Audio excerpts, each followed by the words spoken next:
I'm gonna save 5 years of your life if you want to become a clothing designer. The hardest part of making your own clothes is by far pattern making. It's learning how to take measurements and make custom shapes that actually fit. And it usually requires multiple revisions. Almost never are you going to get it right on the first try. And so what I'm gonna do is I'm gonna break down pattern making for you in very simple terms. So pattern making is essentially origami for the body. It's making the custom shapes that get cut and sewn together to make a garment. Now for this spike on my hat, the spike on my hat is this exact shape, okay? This is the shape, it's called a block. A block pattern is another way of just saying it's what the shape will look like when it's finished. This is the actual dimension that I want for the pattern. So you start with the shape. You have to trace seam allowance.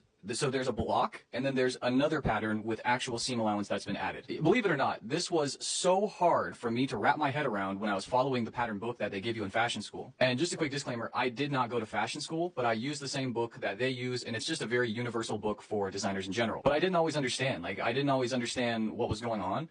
And so, in simple terms, there's a block, and then you add seam allowance, and you sew on the actual line that you want it to be, and that's it. That's pattern making made simple. Once I understood this principle, it made everything so much easier, because now I can just tell exactly what measurement I actually want on the pants or I want on my shirt, and I can add seam allowance to it when I'm done. But make the block first. Do not think about seam allowance at all. I want to show you another pattern real quick, which is this. You know what this is? Take a guess. This is a pyramid. Makes one of these. You see what I mean? How pattern making is just origami for the body. Now, the biggest problem that I've identified is it took me so long to read this book. I just got lost in it all the time. The directions were almost too concise. Sometimes you need a little bit more explanation, or you need to see what's going on. And so what I've done is I've animated the process. Rather than giving you the whole pattern and then having a list of instructions next to it, you'll see it line by line, mark by mark, everything's numbered and written instructions next to it. If you're an aspiring clothing designer or you just want to get into it, I'm looking for you. I'm looking for you.